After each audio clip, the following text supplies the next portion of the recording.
Can you hear the music? Really? That is so annoying that you can't hear the music live. All right, ladies and gentlemen, we are live. Welcome back. Oh, I got to add you to the screen. What am I doing, Casey? I've got my guest, Casey Huff, screen right now. There we are. Boom. What's up? What's up? There we are. Ladies and gentlemen, welcome back at Social Authority, where I go live with all the coolest people on the planet so that you can meet them for free and do more deals in your business. So you're welcome, number one. And Casey Huff, very good friend of mine, and just an unbelievable dude in the real estate space that you need to know. So let's break it down. So you moved into this new office. Casey's got a new office and all of that, right? So you were over there by the airport, and now you're where? We're probably about 10 miles west. So I call it the armpit of DFW. It's Forest Hill. So it's where like 820, 20, and 287 all merge. So if you're familiar with Tarrant County, everybody knows the bottleneck that I'm talking about. So yeah, that's where we're at. Tarrant County, you got to jiggle the headset there for a minute and make it crack back in. Sometimes that headset gives you trouble. Give it a jiggler on the plug. There you go. Maybe I was too tight. Little tight. It gets a little tight sometimes out there, folks. But anyway, yeah, awesome, dude. So real estate, man. I mean, a lot of people crushing it in real estate, but real estate's difficult. I think there's just a consistency factor. I was with a bunch of guys last night. Eddie Speed last night. I had never met Eddie Speed until last night. He's been doing notes for 45 years. I'm 42. We kind of chuckled about that. And I told him this, and I'm glad this came up. People who are like younger generation employees, or you're in high school, you're working a job in college or whatever, I think they're starting to see earlier in life that if I really want financial freedom, I have to learn how to sell myself. I have to learn some skills. And you see a guy like that, and they're giving information away online, you're going to go to that person. And the access that younger people have now to people with experience, it's like a finger click away. And it's pretty incredible because it wasn't that way back in the day. And so we always want to make sure we're showing people how they can do more deals. So what kind of deals are you targeting here in April, going into what is always considered the hot season of really every business model? Summer, things heat up. I mean, nothing's really changed for us. I think it's getting easier, if anything, just because we've been consistent and doing the same thing, for a little over a year now with our marketing. I think last month we ended with the exact same amount of deals as February, like right around that 22, 23 mark that, we're purchasing. So, I mean, it's a good pace right now that we have. We're not really, hammering down. We're getting our processes in. And, I was just talking to my partner this morning. It's like, we're not even hitting the gas yet. And, we're doing 22, 23 deals. So, there's a few more roles that we need to fill within the company. And then, I see by summer, we're probably pushing 30, 35 deals a month just here in DFW alone.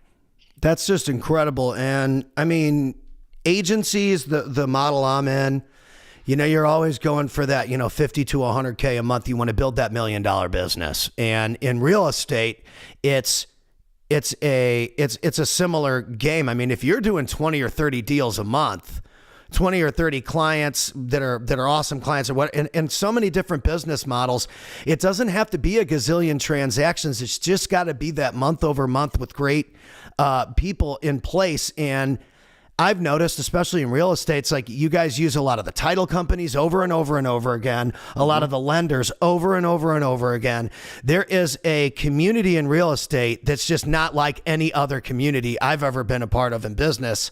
And I think that's part of the reason is because you have to use other people to get deals. And you guys have found a way to isolate yourselves, which really strengthens your core brand because you can kind of do a lot of the stuff on your own.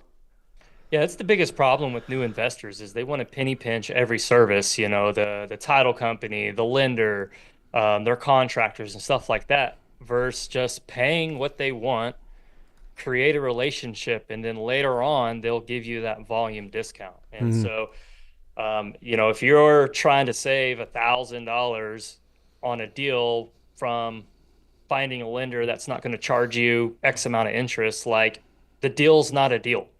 So if $1,000 is going to make or break it, then you suck at finding deals. So get better and don't, cut the people's hands off that you absolutely need to even be able to do the deal. Right. So, right. And dude, real estate in any business, really, it's so cutthroat out there. And if you're too cutthroat, I mean, you got to protect the fort, but like you're too cutthroat, it's like people won't even want to work with you anymore because they're like, dude, I just can't. Maybe you're really good at what you do, but if you're too far over the line, it's like Gary Vaynerchuk says, like, it might be your most talented, most brilliant employee, but if they're a cancer to the rest of the team or they're a cancer partnership, you can't work with them anymore because it's just going to eat everything around you. Mm-hmm. And most people are afraid to pull that trigger and get rid of that person because they're only worried about the dollars and not the culture. Yep. Yeah, and it can be difficult. Yeah, it's totally true. So let's break down some deals. So you don't have to give me like specific addresses of anything you're working on, but if we were to like pull up a deal breakdown of something that you're looking at right now, I know it helps my brain, like at acquisition events, if it's a HVAC company and it's got this much revenue and then this much cost for this, and this, minus this, here's the net profit, the cash flow. Can we break down a couple of those for people that might not understand how to really analyze these deals? Yeah, I mean, in a nutshell, the formula is the same. Really, the only variables are the location, your days on market, how long does it take a particular item to sell, whether it's land, manufactured home on land, an $800,000 house, a $400,000 house. So all of those are different variables. And then the location, are you in the main populated metroplex or are you outskirts? And so a lot of that has to play in it.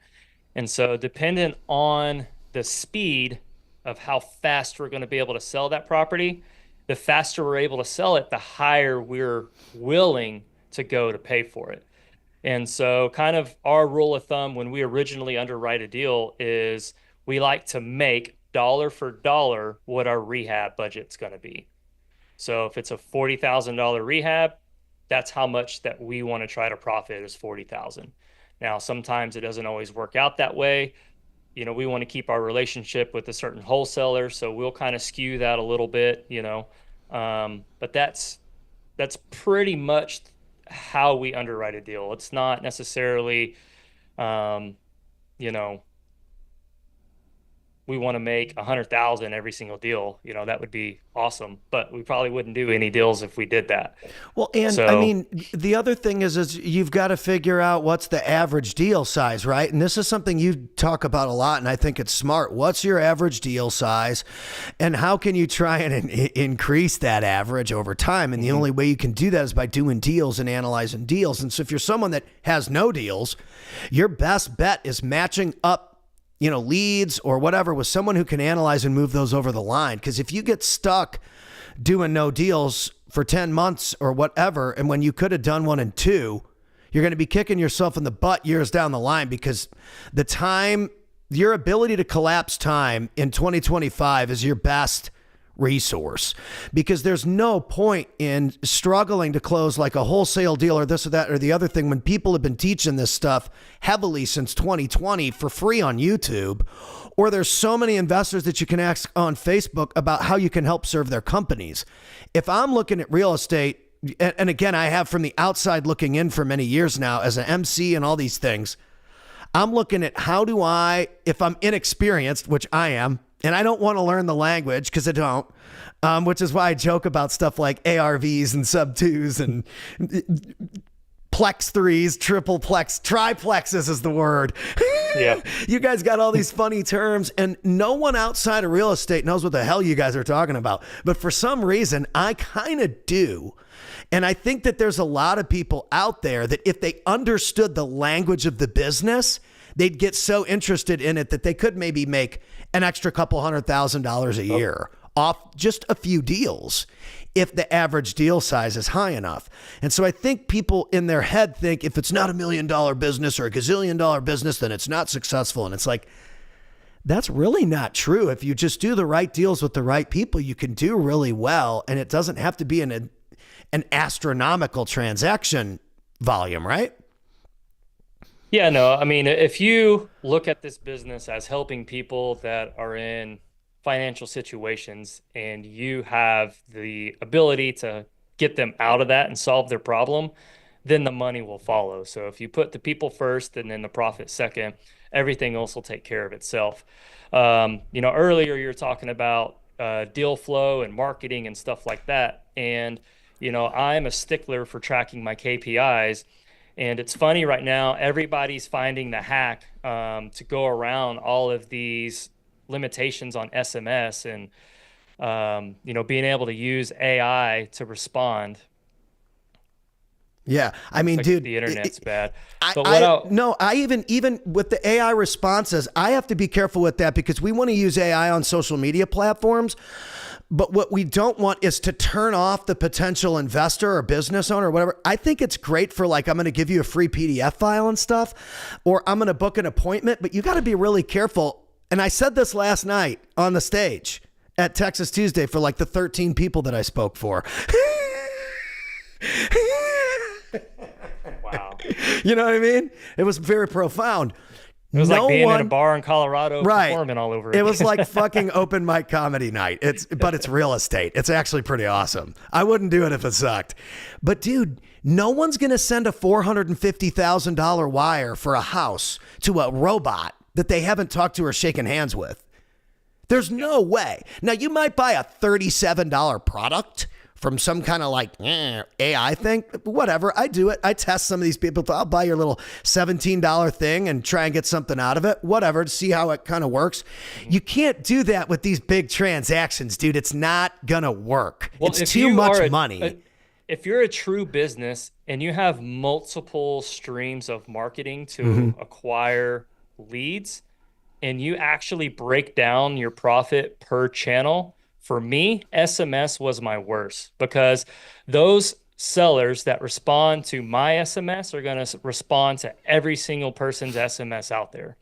And so it's the lowest hanging fruit of getting somebody to respond. It's a text, they don't care. And so that's why we do not text hardly anymore other than just our one-off niche type sellers that we're trying to get to.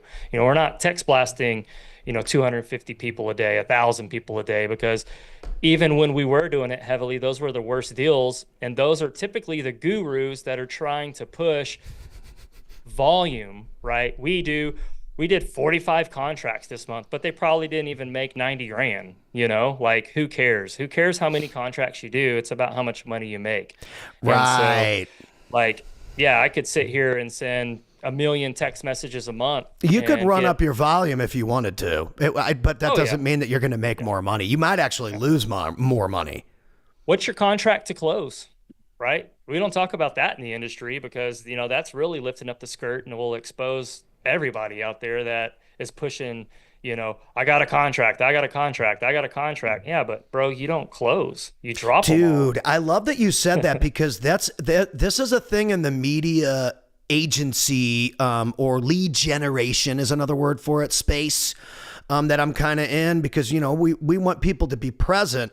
And what our system does is it actually combats against people who push lead generation on social media or online. There's a difference between boosting ads and putting out organic content that's going to actually get people to trust you 2 years from now. You talk about Dan Martell, I love Dan. I've met Dan. I've introduced Dan on stage. I've hung out with his wife while he was speaking on stage. And dude, he wasn't that big of a deal 5 years ago when I first came into the game, and it was Cardone, Vaynerchuk. But listen, he's the next generation of those guys. That's my personal opinion. He's the next generation of following their lead, personal branding and this and that. And over the course of taking that success structure for them and implementing it into himself as accountability. He's in better shape and all this and that. There's another 5-year window that's going to happen, and there's going to be more Dan Martells in 5 years and more whoever's in 5 years. And a lot of them are going to come from real estate, because you have to have a real business to have a real personal brand that people trust. There's a lot of people with really big personal brands, but they've turned into comedy skits. Like they're turning into like comedy skits online and songs and funny stuff. I'm staying away from it. I used to sing about all of that Arizona stuff. boys, I think, got served, last week. That was all over the Face City book, class action lawsuit. Yep. Oh, yeah. They're all over the place, dude. I mean, hey, and there's pages where they're just calling everything out. And, we used to kind of do that back in the day in like 2018, 2019. And I'm glad I got away from that, because here's the problem with that is if you're just shitting on everybody, then people are going to be weary about working with you, because they're going to think, well, if something goes wrong, oh yeah, this guy's going to shit on me. And dude, I got a really big mouth, and I've had a lot of problems or toe-to-toe showdowns with people, or gigs I got or gigs I didn't get. And recently, over the past 15 months, and it's actually a friend of mine, Alex Ottewell is a friend of mine and client of the agency and all of this. We do stuff for his oil company and whatnot. And he was the one like 15 months ago or so. He's like, dude, going into this next phase of your life, you're going to have to understand that you're not the underdog anymore.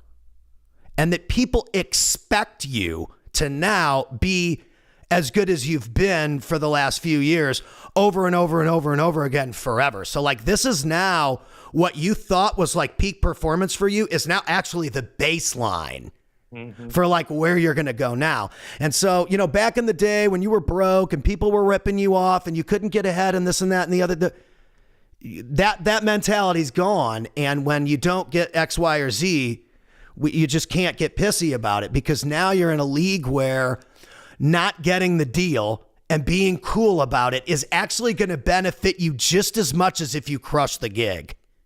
Yeah. And I'm like, what do you mean? He's like, trust me, dude. He's like, you're a freaking hothead from the street corner that had people not pay you $40 back in the day. So, and you needed it to eat. We all get it. But a good business person or relationship builder is able to separate that old from the new. And so people need to be able to analyze who they really are and talk about where they're really at.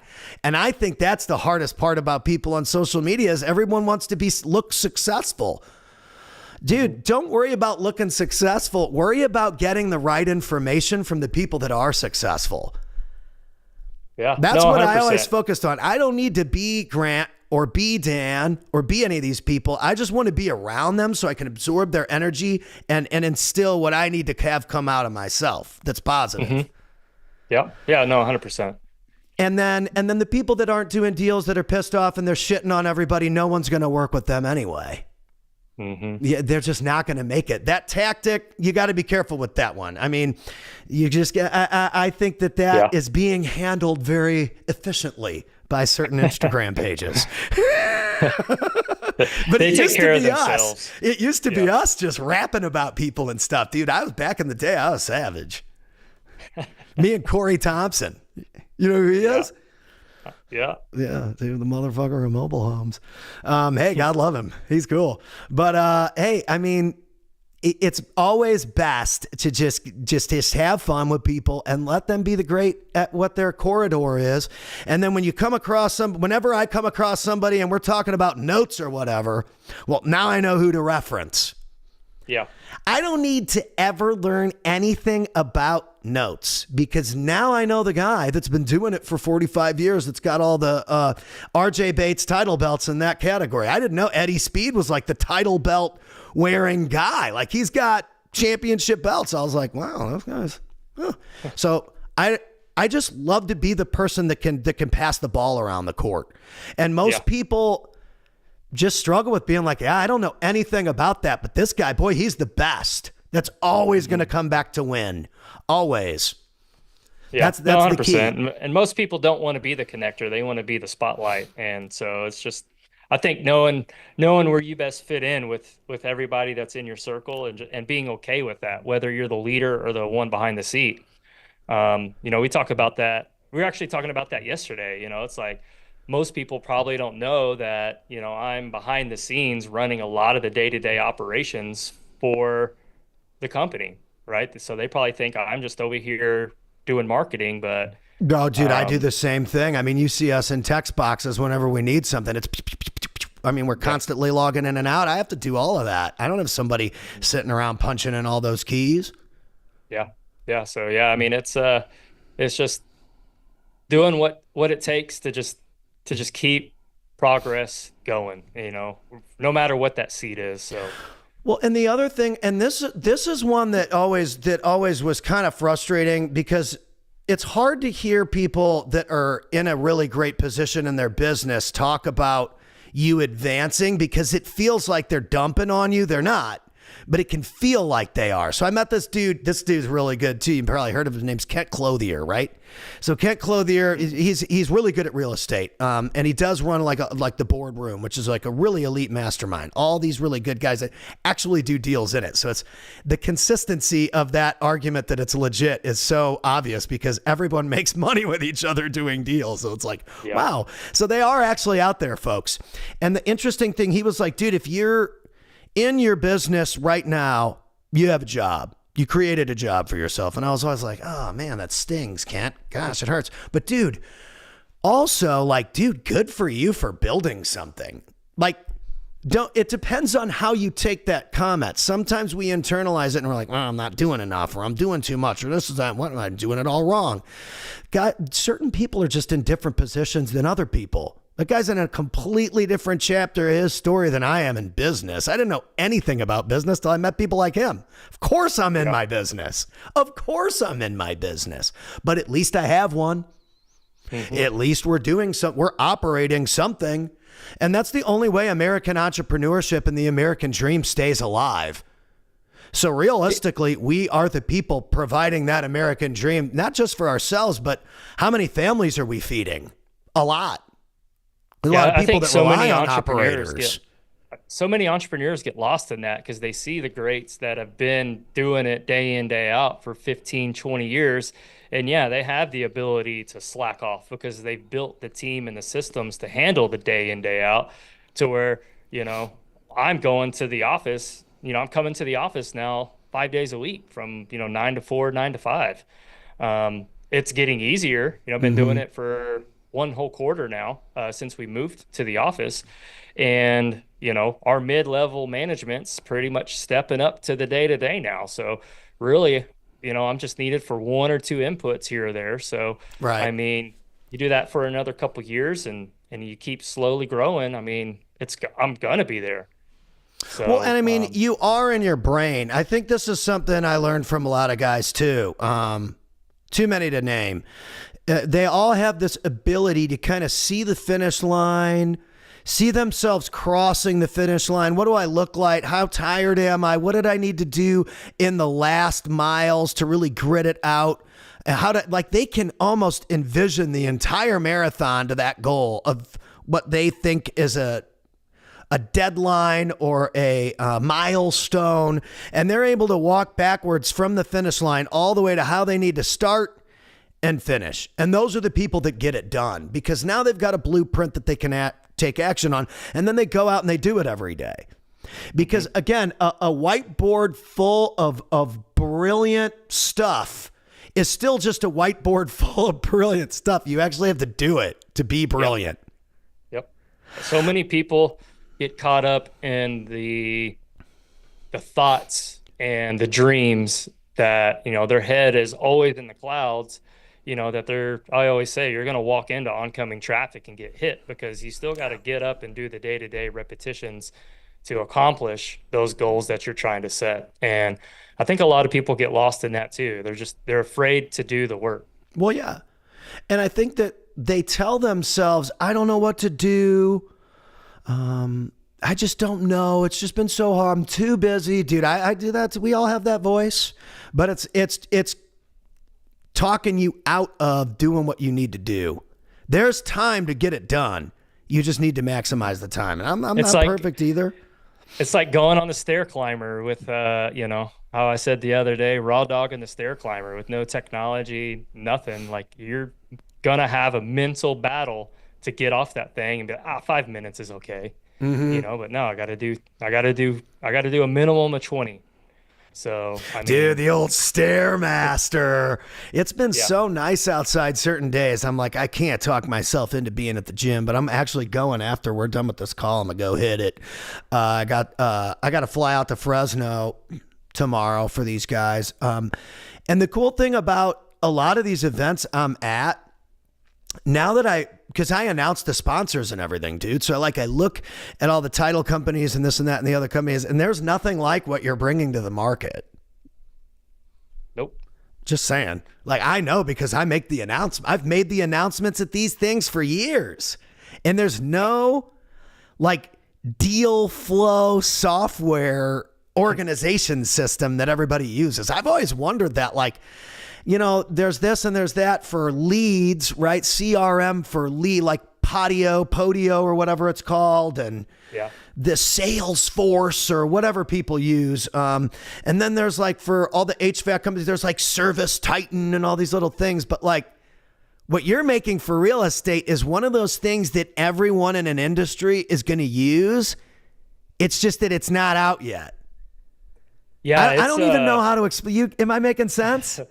Like Yeah. when ClickFunnels came out, you could easily build landing pages because you just go to the funnel and you click on the thing and you buy whatever it is. So everyone figured out, oh, well, a ClickFunnel isn't a website, it's a landing page. And that became like a term in our industry. Dude, you got to have we'll build your funnels and we'll build your blah, blah, blah, blah, blah. It became like a standard. And I just, with how unorganized the real estate transaction process is, even for me as a user, as a person who's bought 2 homes now, I don't ever want to buy another home again. You've been to my house. There's a reason. There's absolutely no need to ever buy another house for Pat Hilton ever again on purpose, because that process is so, oh my gosh, it drains your soul, dude, especially when you're moving your family and you're looking at schools. Like, you think about the consumer on the other end, how much they're dealing with.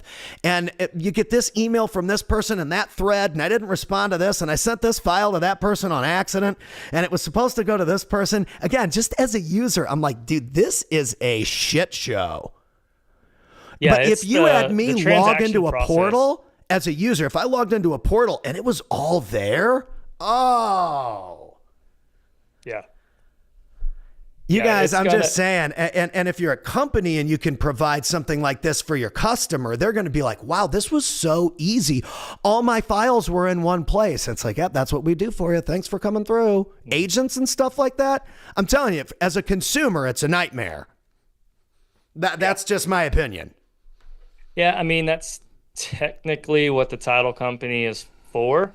The issue is, on the consumer end, you have so many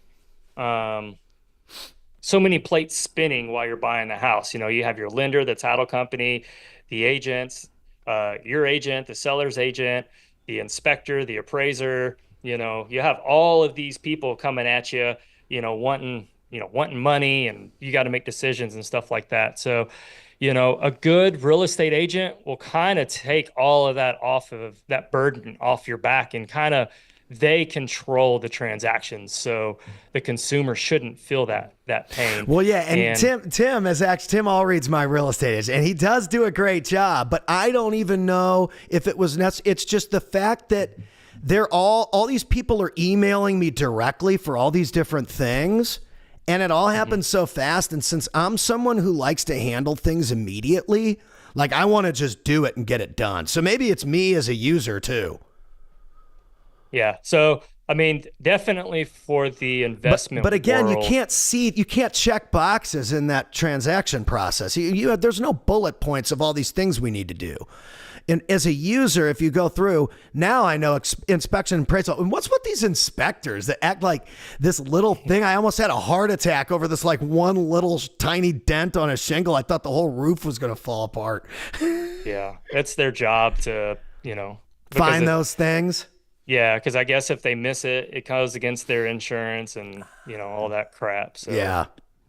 yeah. Yeah. That What whole what dr- process is difficult. yeah. What drives me nuts is the appraiser that sets the value for the bank and everything like that, where they want to become an inspector. It's like, bro, why did we have an inspector if you're over here doing inspector stuff? So just shut up and give me a number and like leave. So Yeah, that that's part's why I difficult. yeah, that's why I can't do the entire process in this investment world. So by time we market to the deal, negotiate the deal, go through the headache of locking, getting through title work, the lending, the rehab, by time I list it, like I don't have the patience to deal with other agents and lenders and all of that stuff. So I happily give that piece of the business to my partner. Yeah, yeah. I mean, So, hey, I mean, it's Nathan, right? I think I follow. We're friends mhm. on Facebook now. Yep. Yeah, I mean, he's consistent with his way of posting, his more pictures and stuff like that, and he's very good at showcasing the business. Yep. I've noticed that he's very good at that, which is smart. I mean, it's social media. The point's to be social. That's the first word of the whole thing. So, yeah, he's great at that. I think it's great. It's positive too. And again, the more you see that, the more you feel it, the more you like it, the more it shows up to everybody. And it's this little process that just starts to grow and grow and grow and grow. And the same thing with this joint. We started kind of testing out the studio and stuff. Well, now, I mean, I can put a couple pieces together and have a stage downstairs, and we can just do our events on a stage now Yeah. downstairs. It's going to be awesome. And then all the people that should be, in my opinion, should be speaking on stages that aren't yet. Well, now they're going to be able to. I'll just build my own stage. My buddy Kyle, I've been doing his events. He's a business acquisitions guy for a couple of years, and he doesn't speak at anyone's events, but he just put on his own events. He sent Yeah. me this song, this Russ song. I'm gonna do it myself. It's fire. Bump it in your Porsche. Next time you're in the Porsche, Do It Myself by Russ, and you're going to feel like a straight up G unit driving in the Porsche. It's kind of hard to listen to music and drive the Porsche. It's, one or the other. Oh, well, yeah, because yours is engine powered. Mine's Yeah. quiet. Mine's silent. It's Yours like is you're in the hybrid. Millennium I'm sitting here. Falcon. You had me there because I'm like, they're all engine powered, Pat.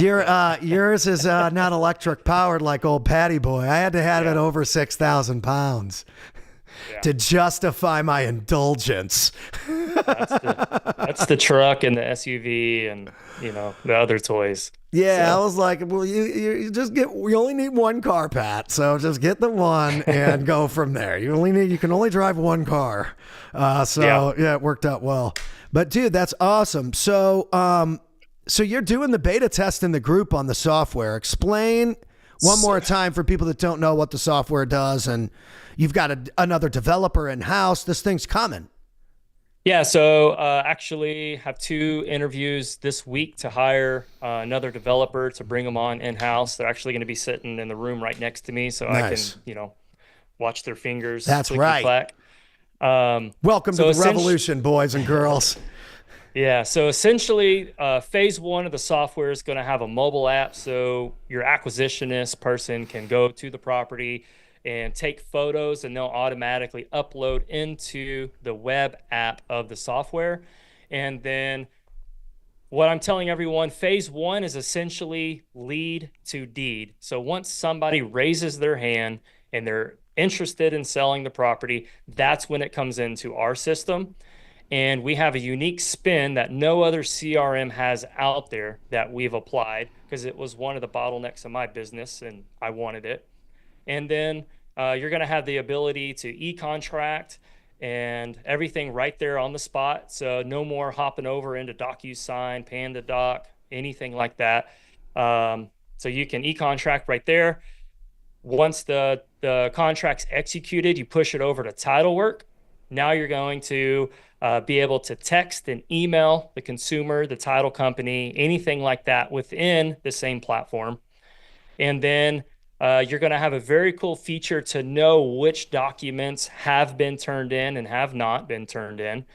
And then once it gets to the lending part, or for you wholesalers, the assignment part, you're going to be able to run an actual P&L on the company. So receipts, closing costs, your acquisition fee, your, if you're going to have, what is it?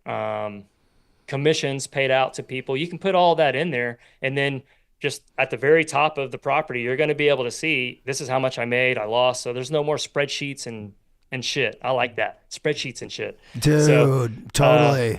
So that's pretty much phase one that we're rolling out. And then the second phase is the actual asset management of it, of the rehab, the contractors, invoicing and stuff like that. So nice.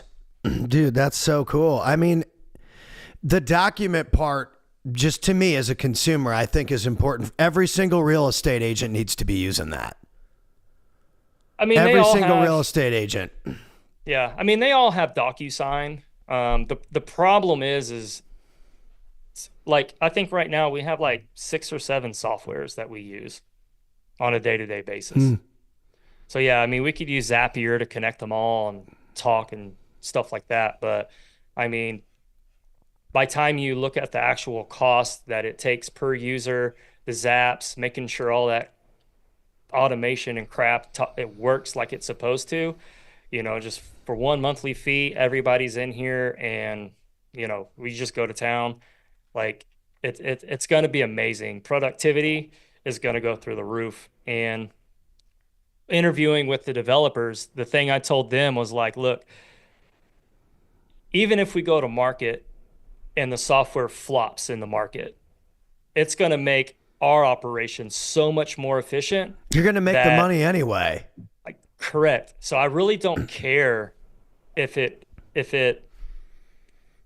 go to market and it tanks. Which it won't anyway. No, I know it won't. Because you have that mentality. It's the same mentality I have with the music. I haven't even really talked about, we got 10 tunes coming out. They sound totally badass, but like, I don't know what people like or listen to anymore. I know that the songs are super catchy and that now I'm 42 and I know how scientific people are about writing pop hits. And I made them as poppy and as hit potential as I possibly could with my style of songwriting. But that doesn't mean people, you know what I mean? It's the same thing. I think they sound like hits to me. What do I know? Yeah. But it's made my skills as a producer, just same thing with the podcasting. Like you saw me build this whole podcast studio from the ground up. It didn't even have anything on the walls. We still had those shitty windows that we had to like cover up with the whole wall, remember? And like this place looks dope now. Dude, it's always going to be a work in progress. Phase 1 of you releasing it, there's going to be 7 out of 10 people that kill it. And then that's just going to increase from there. There's going to be people that like it. And then those people are going to bring 30 more people. Because, dude, in real estate, when something works and people are making money with it, immediately everybody starts talking and using it. And it just like, it happens fast. There's not that many tools. Gem that it's going to come out while it's in beta. But I found a segment of the real estate market that I can really, really cater to and that'll really benefit from. And it's the creative title side of the industry. And so I really feel, there's really nothing out there to help us whenever we're, hunting heirs and stuff like that. And so we already have the framework. We just got to change up a little bit of the UI. But, we're still going to launch and keep everything going. But that's what's going to be spinning and going on in the background. So once we actually come live and we're ready to start signing up users in the masses, like that feature is going to be there to where it's going to be nice. So. Dude, I'm pumped. I mean, again, just organizing the documents in one place. I still don't have the documents in one place for my transaction.